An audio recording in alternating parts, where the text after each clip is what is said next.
महाकालेश्वर ज्योतिर्लिंग की कहानी। उज्जैन नगरी में स्थित महाकालेश्वर ज्योतिर्लिंग शिव जी का तीसरा ज्योतिर्लिंग है जो दक्षिण मुखी है।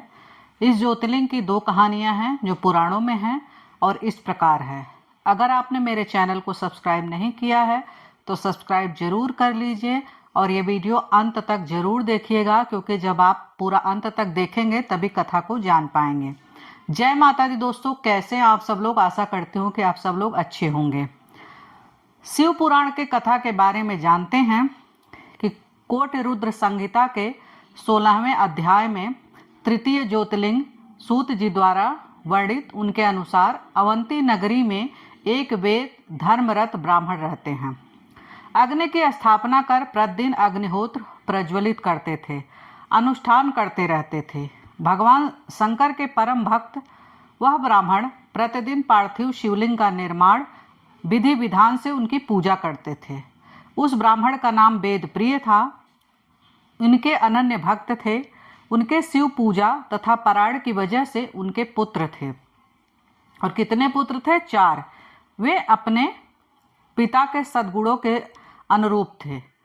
उनके पुत्र का नाम था प्रियमेघा, संस्कृत, सुब्रत, देवप्रिय थे।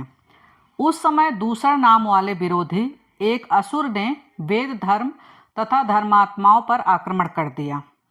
उस असुर को ब्रह्मा ने अजेयता का वरदान दिया था, इसलिए उसके अंदर अहंकार भर गया था।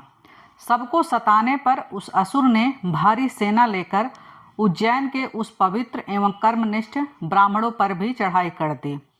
उस असुर के आज्ञा से भयानक दैत्य चारों दिशाओं में प्रलय काल प्रकट हो गया। भयंकर उपद्रव से शिव जी पर विश्वास करने वाले ब्राह्मण बंधु भयभीत नहीं हुए, पर अवंती नगर के निवासी के सभी ब्राह्मण संकट से घबराने लगे।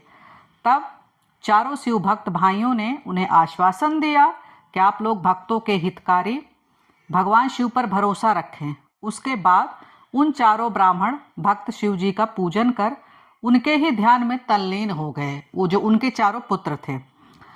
राक्षस ज्यों ही उनके प्राण लेने के लिए अपना शस्त्र उठाया, वैसे उनके द्वारा पूजित उस पार्थिव लिंग की जगह एक गड्ढा प्रकट हो गया। तब उस गड्ढे से विकराल रूप शंकर जी प्रकट हो गए। सज्जन पुरुषों के रक्षक कर्ता भगवान शिव ही महाकाल के रूप में इस जगह विख्यात हुए। उन्होंने दैत्यों से कहा, अरे दुष्टों, तुझ जैसे हत्यारों के लिए मैं महाकाल प्रकट हुआ हूँ। इस प्रकार डराते हुए महाकाल शिव ने अपने हुंकार से ही कुछ दैत्यों को भस्म कर दिया। दूषण की कुछ सेना को मार गिराया, कुछ स्वयं भाग गए। इस प्रकार परमात्मा शिव ने दूषण नामक दैत्य का वध किया।